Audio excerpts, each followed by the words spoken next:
Hello students, good morning all of you.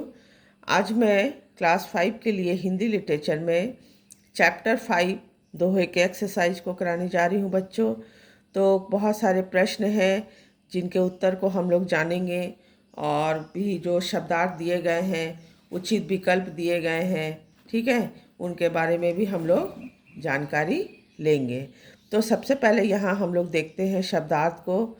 जो यहाँ शब्दार्थ दिए गए हैं इसमें क्या बताया जा रहा है। तो शब्दार्थ का मतलब होता है शब्दों का अर्थ।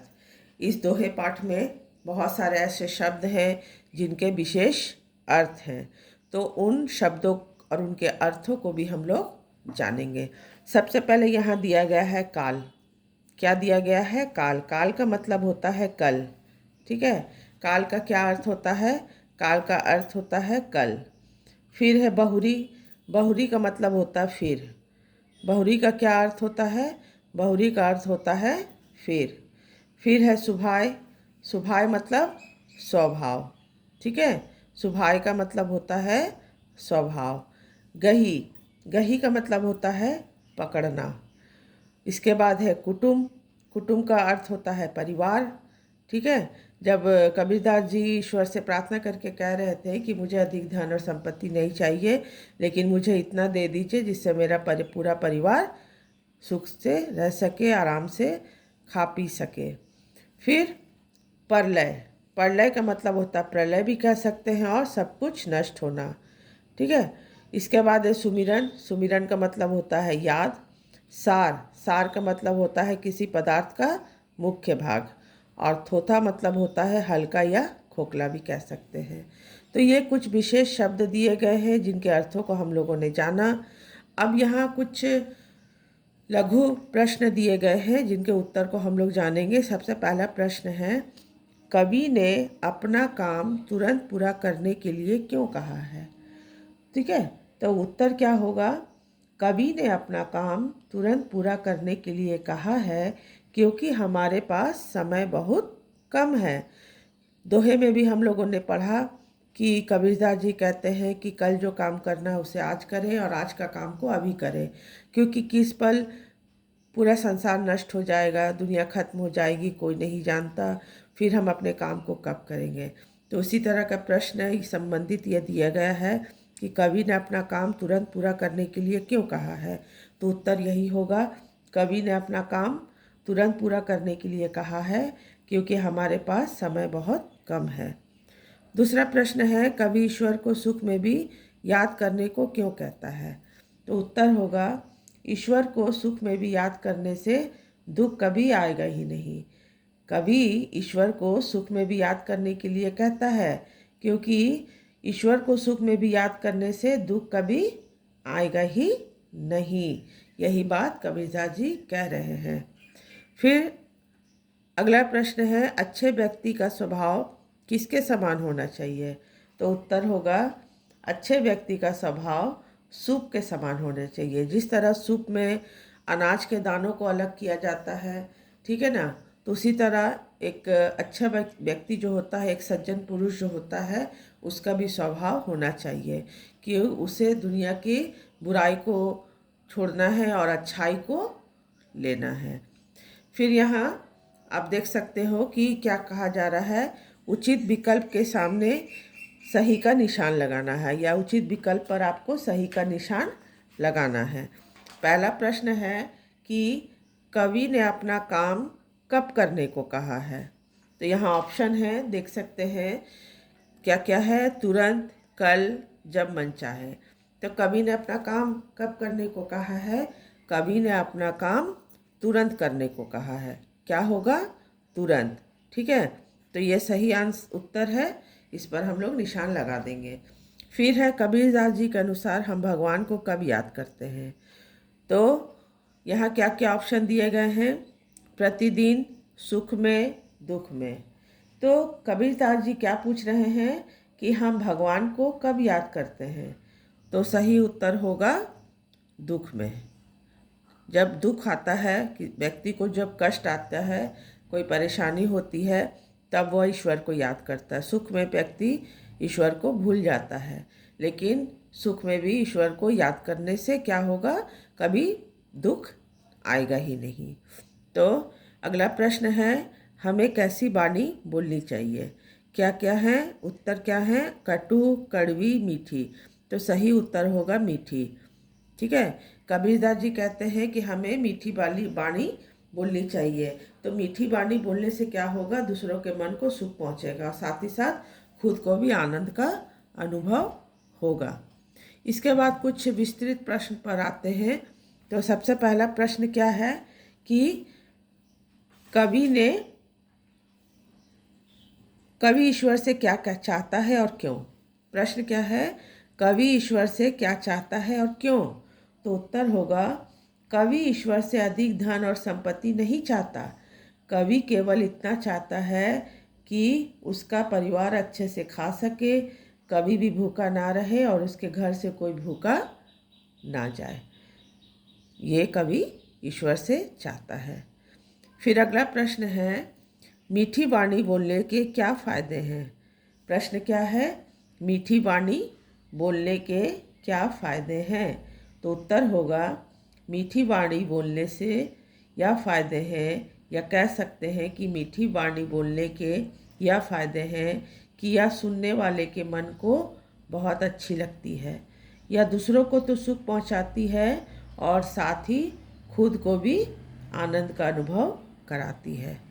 ठीक है, यही फ़ायदा है कि मीठी वाणी बोलने से दूसरों के मन को सुख मिलता है और साथ ही साथ हमारे खुद के मन को भी क्या होता है? आनंद का अनुभव होता है, हमें भी सुख मिलता है। अगला प्रश्न है, कवि समय के सदुपयोग को महत्व क्यों दे रहा है? समय के सदुपयोग को महत्व देने का मतलब है कि समय को क्यों महत्व देता है कवि? तो उत्तर होगा, कवि समय के सदुपयोग को महत्व इसलिए दे रहा है क्योंकि हमारे पास समय बहुत कम है और किसी भी समय सब कुछ नष्ट हो सकता है। तो फिर आप अपने काम को कब करेंगे? इसीलिए कवि कहते हैं कि कल के काम को आज करना है और आज के काम को अभी करना है, क्योंकि किस पल पूरी दुनिया नष्ट हो जाएगी कोई नहीं जानता, और फिर हम अपने काम को कब करेंगे। इसी कारण कवि जो हैं वो समय को महत्व देते हैं। अगला प्रश्न है, कवि के अनुसार संसार में कैसे लोगों की आवश्यकता है? ठीक है, तो उत्तर होगा, कवि के अनुसार संसार में कर्मशील लोगों की आवश्यकता। कर्मशील बोलते हैं जो अपने जीवन में काम को प्रथम स्थान देते हैं। ठीक है, काम से पीछे भागते नहीं हैं और अपने काम को निरंतर करते चले जाते हैं, वो होते कर्मशील व्यक्ति। तो उत्तर है, कवि के अनुसार संसार में कर्मशील लोगों की आवश्यकता है क्योंकि कवि हमेशा कर्म में विश्वास करते थे। संसार में व्यक्ति कर्मशील होने के साथ साथ सज्जन भी होना चाहिए। केवल कर्मशील ही नहीं होना है, उसे सज्जन भी होना है। ठीक है ना? तो यही बात कबीरदास जी कह रहे हैं कि संसार में कर्मशील लोगों की ज़रूरत है, क्योंकि कबीरदास जी खुद भी काम में को अपने जीवन में प्रथम स्थान देते थे और हमेशा कर्म में विश्वास रखते थे, और यही उपदेश वो दूसरों को भी देते थे। ठीक है, इसके बाद हम लोग और एक प्रश्न को जानेंगे कि क्या व्यक्ति को केवल दुख में ही ईश्वर को याद करना चाहिए? प्रश्न क्या है, क्या व्यक्ति को केवल दुख में ही ईश्वर को याद करना चाहिए? तो उत्तर होगा नहीं, व्यक्ति को सुख दुख दोनों में ही ईश्वर को याद करना चाहिए। व्यक्ति दुख में तो ईश्वर को याद करता ही है, लेकिन सुख में भी व्यक्ति ईश्वर को याद करेगा तो उसे दुख कभी आएगा ही नहीं। ठीक है, तो ये कुछ प्रश्न उत्तर को भी हम लोगों ने जाना। अब यहाँ विलोम शब्द दिए गए हैं, आप देख सकते हैं कि विलोम को मिलाना है। जैसे यहाँ पहला जो विलोम शब्द है विपरीत है, कल। कल का उल्टा क्या होता है? कल का विलोम होता है आज। ठीक है, कल का विलोम होता है आज। तो ये हम लोगों ने नंबर यहाँ बैठा दिया। का नंबर खा है दुख, दुख का होता है विलोम सुख। तो यहाँ ये दुख का उल्टा क्या हुआ? सुख। फिर हैगा अपना, अपना का विलोम होता पराया। तो यहाँ हम लोगों ने नंबर बैठाया कि अपना का विलोम होता है पराया। ठीक है, फिर है घ नंबर स्मरण। स्मरण का विपरीत होगा विस्मरण। तो यहाँ ये घ नंबर हम लोगों ने बैठा दिया। फिर है अंगा सज्जन, तो सज्जन का होगा दुर्जन। तो ये अंगा नंबर है जिसे हम लोगों ने यहाँ लिखा। तो ये कुछ विलोम शब्दों को दिया गया है, और विलोम शब्दों को हम लोगों ने जाना कि कल का विलोम क्या होगा, दुख का विलोम क्या होगा, इस तरह से हम लोगों ने यहाँ पढ़ा। ठीक है। इसके बाद हम लोग यहाँ देखेंगे मानक रूप। मानक रूप बोला जाता है कि कुछ बहुत सारे शब्द ऐसे हैं जिनके अर्थ को निश्चित कर दिया गया है, मतलब आपको केवल वही अर्थ को लिखना है, जानना है, तो वो मानकीकरण होता है, मानक कहा जाता है जिसे। जैसे समझ जाएंगे, मैं भी बता रही हूँ आपको। जैसे यहाँ दिया है काल, ठीक है, तो काल का मानक रूप क्या होगा? काल का मानक रूप होता है कल। ठीक है, मैं यहाँ आपको लिखकर बताती हूँ कि काल का मानक रूप होता है कल। ठीक है। फिर है कोई। कोई का मतलब होता है कोई, ये हो गया कोई। फिर क्या है? फिर है बानी। बानी का मतलब होता है वाणी, मतलब हमारी भाषा जो हम लोग बोलते हैं, वाणी। ठीक है। फिर है जामे। जामे का मतलब होता है जिसमें। ये देख सकते हैं आप, ये मानक रूप सारे हैं जिसे हम लोग अभी पढ़ रहे हैं। फिर है सुमिरन।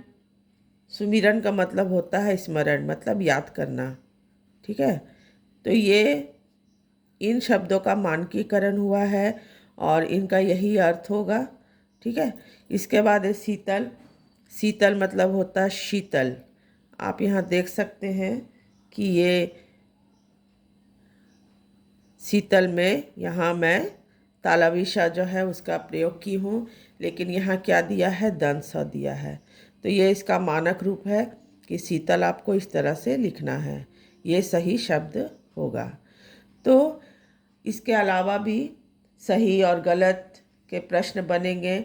जैसे मैं एक प्रश्न आपसे कह रही हूँ कि कबीरदास जी साधु का जीवन जीते थे, तो क्या यह कथन सही है? तो हाँ, यह कथन सही है, क्योंकि पाठ परिचय में भी हम लोगों ने जाना कि कबीरदास जी जो थे वो साधु का जीवन जीते थे। फिर अगला प्रश्न बनेगा कि सभी व्यक्ति सुख में ईश्वर को याद करते हैं? नहीं, गलत। सुख में ईश्वर को व्यक्ति याद नहीं करता है, दुख में याद करता है। तो प्रश्न क्या था कि सभी व्यक्ति सुख में ईश्वर को याद करते हैं, तो यह कथन गलत है। फिर होगा कि व्यक्ति को मीठी वाणी बोलनी चाहिए। ठीक है, व्यक्ति को मीठी वाणी बोलनी चाहिए। तो क्या यह कथन सही है?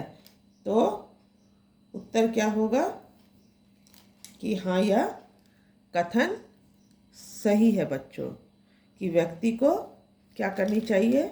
व्यक्ति को मीठी वाणी बोलनी चाहिए। ठीक है।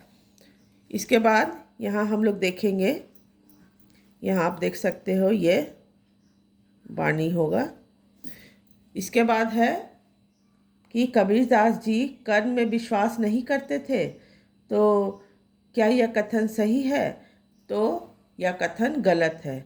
कबीरदास जी जो थे वो हमेशा कर्म में विश्वास करते थे, लेकिन यहाँ अगर मैं पूछ रही हूँ कि कबीरदास जी कर्म में विश्वास नहीं करते थे, तो यह कथन गलत होगा। फिर अगला प्रश्न बनेगा कि जो व्यक्ति सुख में ईश्वर को याद करता है उसे दुख नहीं आता है, तो यह कथन सही होगा, क्योंकि कोई भी व्यक्ति यदि सुख में भी ईश्वर को याद करेगा तो उसे दुख कभी आएगा ही नहीं। ये कबीरदास जी कहते हैं, ठीक है ना, कि व्यक्ति को अगर सुख में ईश्वर को याद करता है तो उसे कभी किसी भी तरह का दुख नहीं आएगा। ठीक है बच्चों, तो इस तरह से हम लोगों ने सही और गलत प्रश्नों को भी जाना।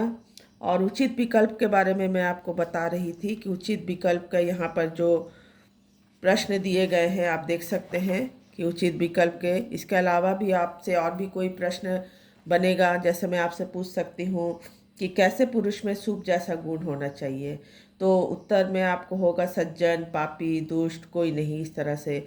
तो आपको पता होना चाहिए, हम लोगों ने दोहा पाठ में भी पढ़ा है कि सज्जन पुरुष में सूप जैसा गुण होना चाहिए।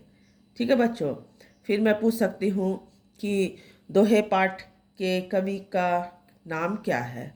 तो आप जानते हैं कि दोहा पाठ जो है उसके कवि जो हैं वो कबीरदास जी हैं। तो सही उत्तर क्या होगा? कबीरदास। ठीक है ना। तो इस तरह से हम लोगों ने बहुत सारे प्रश्न उत्तर को जाना और विलोम रूप को भी हम लोगों ने जाना, शब्दार्थ को पढ़े हैं और सही गलत भी हम लोग जाने। तो इस तरह से बहुत सारे प्रश्न बनेंगे बच्चों।